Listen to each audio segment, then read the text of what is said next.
प्रिय दर्शकों, एक कुत्ते ने बताया कि कुछ स्त्रियों को अपना पति अच्छा नहीं लगता और दूसरा पुरुष अच्छा लगता है। वहीं कुछ पुरुषों को अपनी पत्नी अच्छी नहीं लगती और दूसरे की स्त्री अच्छी लगती है। साथ ही आपने देखा और सुना होगा, कुछ लोग बहुत ही मेहनत करते हैं फिर भी वह गरीब रहते हैं। उनकी गरीबी कभी दूर नहीं होती। वही कुछ गरीब लोग बहुत कम समय में धनवान हो जाते हैं और उनकी गरीबी हमेशा के लिए मिट जाती है। आखिरकार ऐसा क्यों होता है? आपने सुना होगा, सभी लोग यही कहते हैं कि यह तो कर्मों का फल है। यह तो ठीक है कि सब कर्मों का ही फल होता है, मगर कर्म कैसे और किस दिशा में करने चाहिए जिससे उस कर्म का सकारात्मक फल मिले? तो आइए इस ज्ञानवर्धक प्रसंग को एक कहानी के माध्यम से समझते हैं। प्रिय दर्शकों, एक समय की बात है, एक जंगल में एक आम का पेड़ था। उस आम के पेड़ के नीचे एक कुत्ता रहा करता था। एक दिन उसी पेड़ के पास से होकर के एक साधु निकलते हुए जा रहे थे। उन्हें थोड़ी सी थकान महसूस हुई तो वह संत जो थे उसी आम के पेड़ की छाया में बैठ गए, जिसके नीचे एक कुत्ता रहा करता था। वही जब कुत्ते की नजर उन साधु पर पड़ती है तो कुत्ता साधु से कहने लगता है, महाराज आप तो ज्ञानी हैं, हमको कोई ऐसा रास्ता बताओ जिससे कि शरीर पूरा होने के बाद हमें स्वर्ग की प्राप्ति हो। फिर कुत्ते की बात को सुनकर के वो साधु कहने लगते हैं, यदि तुम स्वर्ग में जाना चाहते हो तो तुम्हें 2 प्रश्नों के उत्तर खोजने होंगे। जिस दिन तुम्हें इन दोनों प्रश्नों के उत्तर मिल जाएंगे उस दिन तुम्हारी समस्या का समाधान हो जाएगा। फिर साधु की बात को सुनकर के कुत्ता कहने लगता है, महाराज आप मुझे अपने दोनों प्रश्न बताओ जिनका उत्तर मैं अवश्य ढूंढ कर रहूंगा। फिर साधु कहता है, हे कुत्ते, मेरा पहला प्रश्न है, भगवान को किस प्रकार भोग लगाने से भिखारी भी राजा बन जाता है? मेरा दूसरा प्रश्न है, स्त्री को दूसरे का पति और पुरुष को दूसरे की पत्नी क्यों अच्छे लगते हैं? प्रिय दर्शकों, इस प्रकार दोनों प्रश्न बता करके वह साधु वहां से चला जाता है। वहीं साधु के चले जाने के बाद में कुत्ता उन दोनों प्रश्नों का उत्तर ढूंढने के लिए चारों तरफ भटकता है, पर उन्हें संतुष्ट भरा उत्तर नहीं मिल पाता है। और इस प्रकार जब कुत्ता परेशान हो जाता है तो उसकी मुलाकात एक बूढ़े गिद्ध से हो जाती है। वही वह बूढ़ा गिद्ध जो था कुत्ते से कहता है कि तुम शंकर भगवान के पास जाओ, तुम शिव जी के पास जाओ, वो ही तुम्हारी समस्या का समाधान कर सकते हैं। प्रिय दर्शकों, इस प्रकार कुत्ता बूढ़े गिद्ध की बात सुनकर के भगवान शिव के पास जाता है तो क्या देखता है, एक जंगल में भगवान शिव और पार्वती विचरण कर रहे थे। फिर तो कुत्ता भगवान शिव के पास जाकर के उन्हें अपनी समस्या बताता है। तो कुत्ते की बात को सुनकर के भगवान शिव और पार्वती वही जंगल में एक शिला पर बैठ जाते हैं और कुत्ते से कहते हैं कि मैं तुम्हें एक छोटी सी कहानी सुनाता हूं। इस कहानी को बड़े ही ध्यान से सुनना। यदि तुमने इस कहानी को पूरे मन से सुना तो निश्चित ही तुम्हें तुम्हारे दोनों प्रश्नों के उत्तर मिल जाएंगे। फिर कुत्ता कहता है, प्रभु मैं आपको वचन देता हूं कि जब तक आप कहानी सुनाएंगे मैं कहानी को पूरे मन से सुनूंगा। आप कहानी को शुरू कीजिए। भगवान शिव कहते हैं कि हे श्वान, एक गांव के बाहर विष्णु भगवान का एक छोटा सा मंदिर था जिसमें एक वृद्ध पुजारी रहते थे। एक दिन एक गरीब मां अपने नन्हे से बालक को मंदिर के द्वार पर छोड़कर चली गई। बहुत खोजने पर भी पुजारी को बालक के परिवार का कुछ भी पता नहीं चला।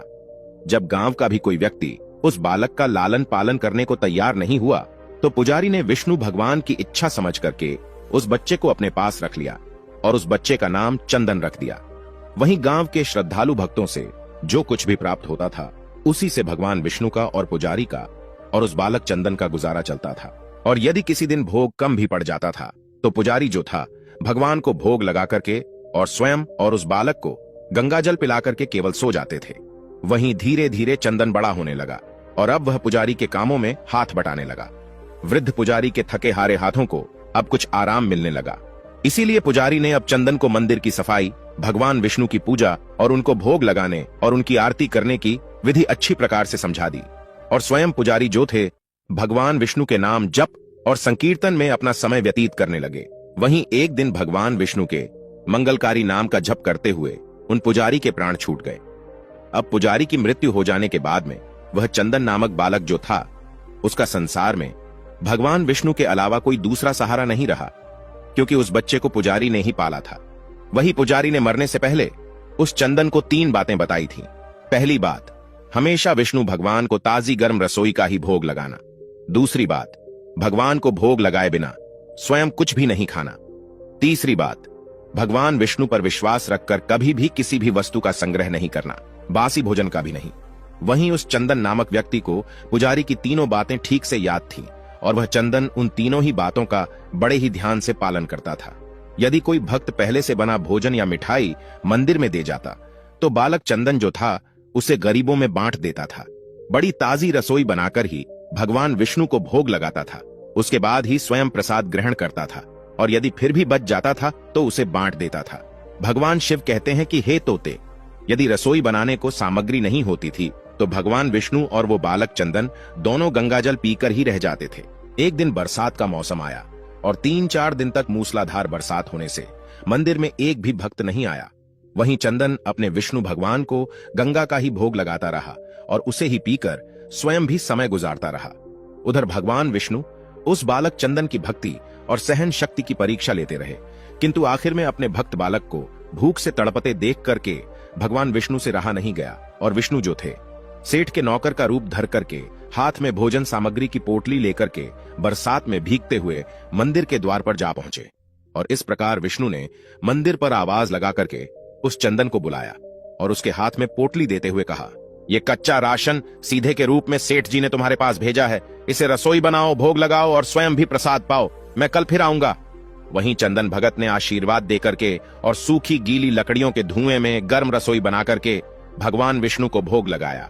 फिर पूरे बरसात के मौसम में भगवान विष्णु नौकर के भेष में चंदन भगत को सीधा देने के लिए आते रहे और स्वयं भी गर्मा गर्म रसोई का भोग पाते रहे। भगवान शिव कहते हैं कि हे श्वान, एक दिन चंदन भगत ने सोचा कि सेठ जी को सीधा भेजते हुए 4 महीने हो चले हैं, किंतु वे स्वयं कभी भी मंदिर में भगवान विष्णु का प्रसाद ग्रहण करने नहीं आए। फिर अगले दिन भगवान विष्णु नौकर के वेश में जब सीधे की पोटली देने आए तो चंदन भगत ने उनसे कहा, अरे भाई, तुम्हारे सेठ जी इतने बड़े धर्मात्मा हैं कि रोजाना तुम्हारे हाथों से सीधा भिजवा देते हैं और कभी भी स्वयं मंदिर में प्रसाद लेने के लिए नहीं आते। इस कारण से मेरा हृदय अत्यंत दुखी हो रहा है। तुम अपने सेठ जी से कहना कि कल वो भी मंदिर में प्रसाद ग्रहण करने के लिए अवश्य पधारें। वहीं चंदन भगत की बात को सुनकर के भगवान विष्णु चौंक कर घबरा उठे और बोले, अरे पुजारी जी, सेठ जी मेरे द्वारा आपको सीधा भेजते हैं, आप इससे भगवान को भी भोग लगा लेते हैं और स्वयं भी प्रसाद पाते हैं। फिर सेठ जी को बीच में बुलाने की क्या जरूरत है, जैसा चल रहा है वैसा ही चलने दीजिए। भगवान शिव कहते हैं कि हे श्वान। फिर वह चंदन कहने लगा, ऐसे कैसे चलने दूं? आपके धर्मात्मा सेठ जी इतने दिनों से सीधा भेज रहे हैं, क्या मैं उन्हें भगवान का प्रसाद देने का अपना कर्तव्य भी पूरा न करूं? मैं किसी का उधार खाने वाला नहीं हूं। अपने सेठ जी से कह देना, यदि कल वो भगवान विष्णु का प्रसाद ग्रहण करने के लिए नहीं आए तो मैं उनका सीधा लेना बंद कर दूंगा। फिर तो नौकर बने विष्णु भगवान अपने चंदन भगत की अकड़ को देख करके एकदम से कांप उठे और यह सोच करके मन ही मन में हंसे कि वाह बेटा, आज तो लेने वाला ही देने वाले पर धौंस दिखा रहा है। लेकिन सरल हृदय भक्त के मनोभाव पर रीझ करके भगवान विष्णु बोले, ठीक है पुजारी जी, कल सेठ जी मंदिर में प्रसाद ग्रहण करने जरूर पधारेंगे। वहीं दूसरे दिन बड़े सवेरे ही भगवान विष्णु नौकर के भेष में दूध और बहुत सारी भोजन सामग्री लेकर के मंदिर पहुंच गए। वहीं चंदन चौंकते हुए बोला, भाई, आज इतना सारा सीधा किस लिए लेकर आए हैं? तो नौकर बने विष्णु भगवान बोले, पुजारी जी, क्या आप भूल गए? आज आपने सेठ जी को प्रसाद के लिए बुलाया है, इसलिए आप छक करके रसोई बनाइए और विष्णु भगवान को भोग लगाइए। वहीं नौकर बने विष्णु भगवान कहने लगे, हे चंदन भगत, ये तो बता दीजिए कि सेठ जी को किस समय आना है। तो चंदन ने प्रसन्न होकर के नौकर बने विष्णु भगवान को सेठ के आने का समय बता दिया। अब उधर तो चंदन भगत रसोई तैयार करता है और इधर भगवान विष्णु जो थे अपने चंदन भगत की इच्छा पूरी करने के लिए सेठ का रूप धारण करने लगते हैं। इधर अपने स्वामी को एक प्यारे भक्त के यहाँ पर जाने का समाचार सुनकर के माता लक्ष्मी भी भला कैसे पीछे रहती, वह भी विष्णु भगवान की आज्ञा को पाकर के सेठानी का रूप धारण करने में जुट गई। विष्णु भगवान ने एक मखमल का सुंदर कुर्ता धारण किया और ऊपर से एक सुंदर रंग बिरंगी पगड़ी बांध ली और अपने पैरों में रेशमी जूतियां धारण कर ली। और इधर लक्ष्मी ने अपने पतिदेव के नगर में बनी हुई सुंदर बनारसी साड़ी निकालकर पहनी, जिसका रंग सेठ बने विष्णु के कुर्ते से मेल खा रहा था। लक्ष्मी ने सोने चांदी हीरे के जगमगाते हुए आभूषण धारण कर लिए, पैरों में सुंदर चरण पादुकाएं पहन ली। इधर लक्ष्मी और विष्णु ने जब एक दूसरे को सेठ सेठानी के वेश में देखा तो वह चकित होकर एक दूसरे को निहारते ही रह गए, क्योंकि दोनों एक दूसरे को देख देख करके निहाल हुए जा रहे थे। इससे पहले उन्होंने कभी एक दूसरे का ऐसा सुंदर रूप नहीं देखा था। भगवान शिव कहते हैं कि हे श्वान, जब भगवान विष्णु और लक्ष्मी सेठ सेठानी का रूप धारण करके अपने भक्त के यहाँ दावत उड़ाने चले तो ऋषि मुनि, देवता देवांगना आदि भी उन्हें देख करके ठगे से रह गए। वही सेठ बने भगवान विष्णु अपने हाथ में ली हुई छड़ी को अदा से घुमाते हुए पृथ्वी पर टेकते हुए चल रहे थे और उनके पीछे पीछे बगल में परस दबाए अपनी चरण पादुका से टक टक और पायलों की छन छन की मधुर ध्वनि करती हुई लक्ष्मी मां सेठानी बनी हुई चली जा रही थी। इधर चंदन भगत आज सुबह से ही सेठ जी के स्वागत में भांति भांति के पकवान बनाने में जुटा था। अपने भगवान विष्णु का भोग तो वह चलते फिरते बना लेता था, किंतु आज उसे कई महीनों से भगवान को भोग लगाने के लिए सीधा भेजने वाले सेठ जी को भगवत प्रसाद देना था। इसलिए उस चंदन भगत ने रसोई बनाने में अपनी सारी पाक कला झोंक डाली थी, जिससे जो भी व्यंजन बने वह सुंदर और स्वादिष्ट हो। वहीं सेठ जी के द्वारा भेजे हुए चावल धोकर के चंदन भगत ने खीर बनाई, उसे धीमी आंच पर पका करके गाढ़ा किया और उसमें सेठ जी के द्वारा भेजे हुए पिस्ते, बादाम, केसर, चिलगोजे और किशमिश डाले। वहीं मिर्च और अदरक को कूट करके उसे बाजरा, बेसन और गेहूं के आटे में भर भर करके मोटे मोटे मिर्चे टिक्कर बनाई। रसोई बनाकर के चंदन भगत पुनः स्नान करने चला गया ताकि स्वच्छ वस्त्र पहन करके भगवान विष्णु को भोग लगा सके और उसके बाद में सेठ जी को उनका प्रसाद पवा सके। भगवान शिव कहते हैं, हे श्वान, जब चंदन भगत स्नान करके लौटा तो क्या देखा, सेठ जी प्रसाद ग्रहण करने के लिए स्वयं तो आए ही है, संग में अपनी सेठानी को भी लाए हैं। वही चंदन ने झट से दोनों से राम राम की, उन्हें आसन देकर बिठाया और बोला, मैं भी भगवान विष्णु को भोग लगाकर आता हूं, फिर आपको प्रसाद परोसूंगा। वही भावना के भूखे भगवान विष्णु से भूख सहन नहीं हो पा रही थी, इसलिए वह बोले, पुजारी एक काम करो, भगवान को जल्दी से भोग लगाइए, मुझसे भूख सहन नहीं होती है। फिर तो सेठ बने विष्णु की बात को सुनकर के चंदन भगत बोला, देखो सेठ जी, भूख तो मुझे भी बड़े जोर से लग रही है, किंतु मैं अपनी भूख के कारण भगवान को भोग लगाना नहीं भूलता। यदि दुनिया के सारे लोग इसी तरह अपनी भूख के लिए भगवान को भोग लगाना भूल जाएं, तो भगवान तो भूखे मर जाएंगे। वहीं सेठ बने विष्णु भगवान एक पत्तल उठाते हुए बोले, पुजारी जी आप भोग लगाइए, इधर मैं पत्तल परोस लेता हूं, मुझसे भूख सहन नहीं हो पा रही है। फिर तो चंदन भगत जो था सेठ बने विष्णु भगवान को डांटते हुए बोला, सेठ जी, भगवान के काम में न तो जल्दीबाजी चलती है और न ही कंजूसी चलती है, इसलिए चुपचाप इंतजार करो। मैं जब तक भगवान विष्णु को भोग नहीं लगा देता, आप रसोई के पास भी नहीं भटक सकते हैं। चुपचाप इधर बैठ जाइए और ओम नमो भगवते वासुदेवाय का जाप करते रहिए। मैं अभी आता हूं, फिर आपको पेट भरकर भोजन कराता हूं। वही सेठ बने भगवान विष्णु डांट खा करके चुपचाप अपने आसन पर बैठ गए। वहीं सेठानी बनी लक्ष्मी जी उनकी यह दशा देखकर कि बड़ी मुश्किल से अपनी हंसी रोक पाई। लेकिन जैसे ही चंदन भगत पत्तल में सामग्री लेकर भगवान को भोग लगाने मंदिर में गया, इधर विष्णु लक्ष्मी जी को मौन रहने का संकेत करते हुए चुपके चुपके पैर रखते हुए रसोई में पहुंच गए और उन्होंने एक एक व्यंजन उठा करके चखना शुरू कर दिया। वहीं विष्णु भगवान तो प्रसाद को छकते ही भौचक के रह गए, क्योंकि खीर में चीनी की जगह नमक भरा हुआ था और सब्जियों में चीनी भरी हुई थी। वहीं जैसे ही भगवान विष्णु ने रोटी का एक कोरा तोड़ करके मुंह में दिया तो वो सीसी करने लगे, क्योंकि रोटी में मिर्च भरी थी। वहीं विष्णु भगवान सीसी करते हुए उल्टे पैर भाग गए और अपने आसन पर जा बैठे। वहीं लक्ष्मी जी जो थी अपने स्वामी की ऐसी हालत देख करके खिलखिला करके हंस पड़ी। इससे पहले कि भगवान विष्णु लक्ष्मी के सामने कुछ सफाई दे पाते, चंदन भगत ओम नमो भगवते वासुदेवाय मंत्र का जप करते हुए रसोई में पहुंचा और उसने भोग को रसोई में मिला करके उसे पवित्र बना डाला और फिर सेठ जी के सामने पत्तल परोसकर हाथ जोड़कर बोला, सेठ जी, मैंने भगवान विष्णु को भोग लगा दिया है, अब आप भी जी भरकर प्रसाद पाइए। वहीं विष्णु तो अभी अभी भक्त की शक्ति से भी जोरदार उसके हाथ की बनी हुई रसोई छक चुके थे, अतः उसे ग्रहण की बात सुनकर ही उनके पसीने छूटने लगे। कभी भगवान विष्णु चंदन भगत का तो लक्ष्मी का मुख देखने लगते, वहीं चंदन भगत को सेठ जी की ढील बर्दाश्त नहीं होती है और वह कहता है, सेठ जी, अब क्या हो गया आपको? अभी अभी तो आप इतने उतावले हो रहे थे, आपको बहुत तेज भूख लग रही थी, पर अब आप खाने में इतनी देरी क्यों कर रहे हैं? आप जल्दी से प्रसाद ग्रहण करो, तभी तो माता जी भी प्रसाद ग्रहण करेंगी और उसके बाद में फिर मैं प्रसाद पाऊंगा। वहीं चंदन भगत की ललकार को सुनकर के विष्णु भगवान ने चुपचाप खीर का कुल्हड़ उठाया और सारी नमकीन खीर गट गट पी गए। कुल्हड़ खाली होने की देर थी कि चंदन ने उसे झट से भर दिया। अपने प्रिय भक्त के हाथों परोसे हुए भोग में भगवान को आज दुगना स्वाद आने लगा। चंदन परोसता गया और भगवान विष्णु पीते गए। वहीं जगत माता लक्ष्मी भक्त और भगवान दोनों के प्रेम को देख करके मंत्रमुग्ध होती रहीं। अब सारी रसोई समाप्त हो गई तो भगवान ने एक जोर की डकार ली। वहीं चंदन को होश आया और बोला, वाह सेठ जी वाह, मैं ही बावला था जो आज इतनी थोड़ी सी रसोई बनाई। मुझे पता होता कि आपको प्रसाद ग्रहण करने का इतना बड़ा शौक है तो मैं और ज्यादा रसोई बनाता। वहीं भगवान विष्णु अपने पेट पर हाथ फेरते हुए सेठानी बने लक्ष्मी की ओर मुस्कुराकर देखते हुए बोले, पुजारी जी, मैं इतना रोज खाना कहाँ खाता हूँ, किंतु आज प्रसाद इतना स्वादिष्ट बना था कि अपने पर बस ही नहीं रहा और खाता चला गया। किंतु तभी चंदन भक्त रुआंसा होकर बोला, सेठ जी, वो तो आपने ठीक किया, लेकिन माता जी तो भूखी रह गई। रसोई तो आपने सारी साफ कर दी। फिर तो ममतामयी लक्ष्मी पर चंदन की उदासी देख करके रहा नहीं गया। उन्होंने बची हुई खीर की 4 बूंदें अपने कंठ में टपका लीं। पर विष्णु भगवान द्वारा भोग लगाने से प्रसाद में अद्भुत अलौकिक स्वाद भर गया था। ऐसी सुगंधित और मीठी खीर छक्कर कि जगत जननी आकंठ तृप्त हो गई, और उनके तृप्त होते ही सृष्टि का प्रत्येक प्राणी तृप्त हो गया। फिर चंदन भगत बोला, सेठ जी, आपने और माता जी ने प्रसाद ग्रहण कर लिया, इससे मुझे अत्यंत संतोष हुआ है।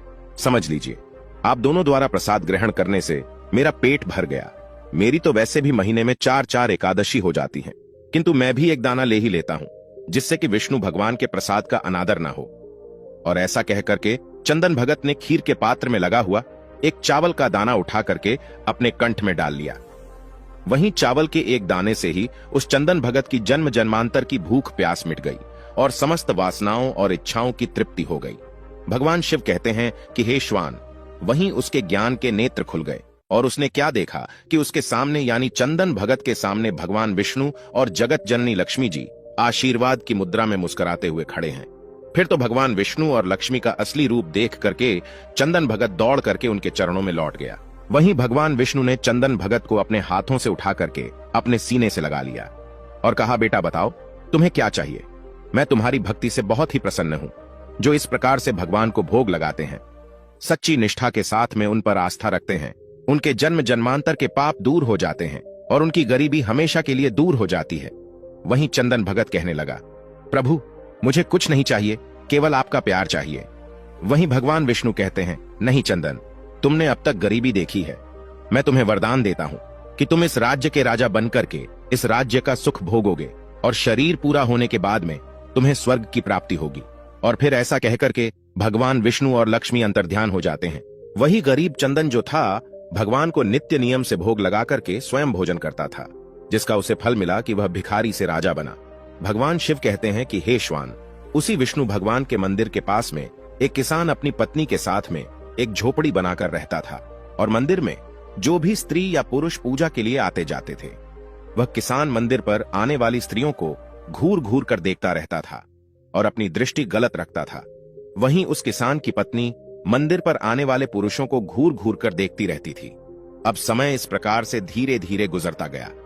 एक दिन एक ठग कहीं से घूमता हुआ उस किसान की झोपड़ी से होकर गुजरा, तो किसान की पत्नी की नजर उस ठग पर पड़ गई। वही ठग जो था, दिखने में किसान से ज्यादा हष्ट पुष्ट और सुंदर था।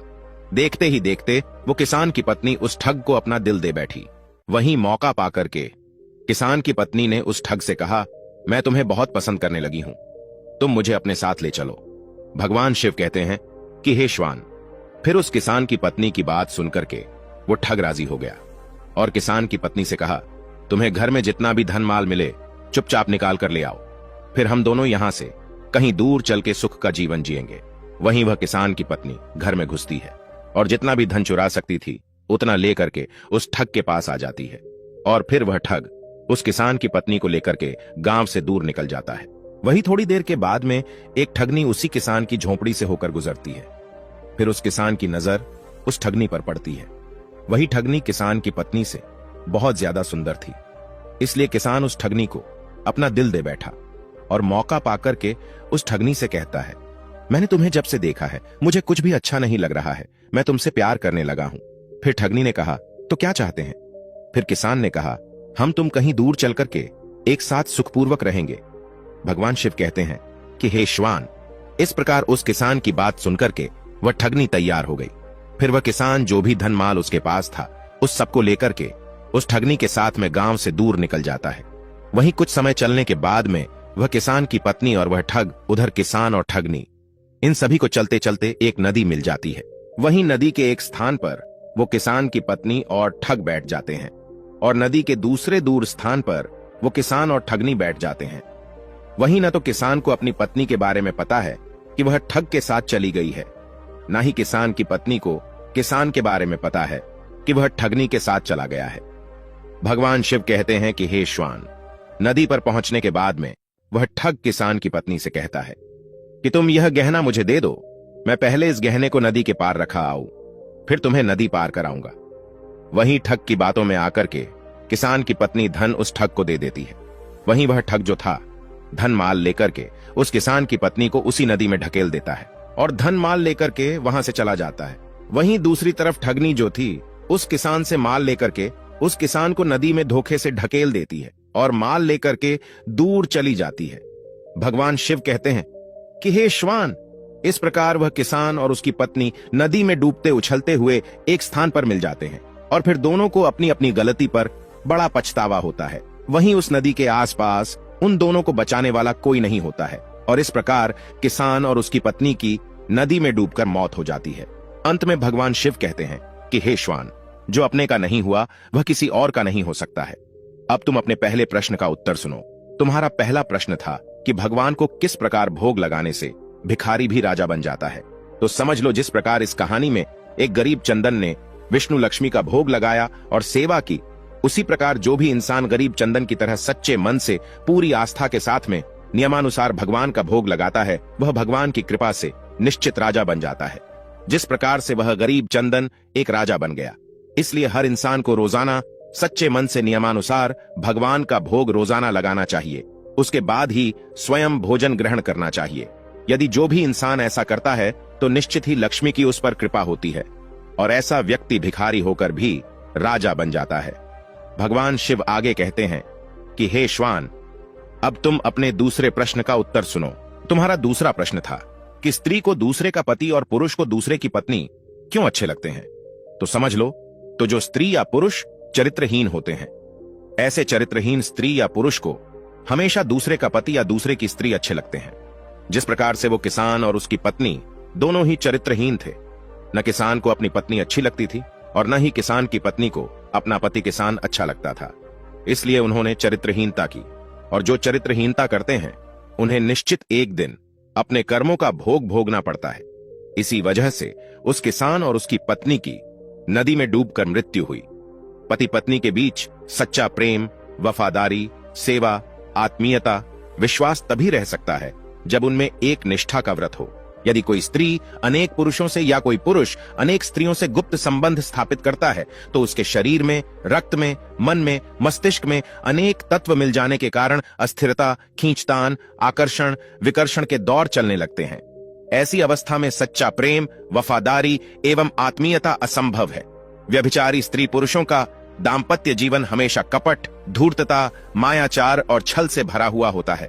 यह अवसर पड़ने पर अपने साथी को ही धोखा देते हैं। इसलिए जो चरित्रहीन स्त्री होती है उसे कभी अपना पति अच्छा नहीं लगता, और जो चरित्रहीन पुरुष होता है उसे कभी भी अपनी स्त्री अच्छी नहीं लगती, और ऐसे स्त्री पुरुष को अंत समय में नरक में जाना पड़ता है। इसलिए हमेशा सद्मार्ग पर चलने के लिए हर स्त्री पुरुष को चरित्रवान होना चाहिए, तभी भगवान की कृपा के पात्र बन सकते हैं। प्रिय दर्शकों, इस प्रकार भगवान शिव के द्वारा कहानी सुनने के बाद में कुत्ते का मन पूरी तरह से संतुष्ट हो जाता है और फिर वह वहां से भगवान को प्रणाम करके वहां से चला जाता है और समय आने पर उसको स्वर्ग की प्राप्ति होती है, क्योंकि कुत्ता एक दूसरे से बहुत प्यार करते थे, एक दूसरे के अलावा कभी किसी की ओर देखते भी नहीं थे। इसी की वजह से अंत समय में श्वान को स्वर्ग की प्राप्ति हुई। प्रिय दर्शकों, हमारी आज की कहानी, आज का वीडियो यहां समाप्त होता है।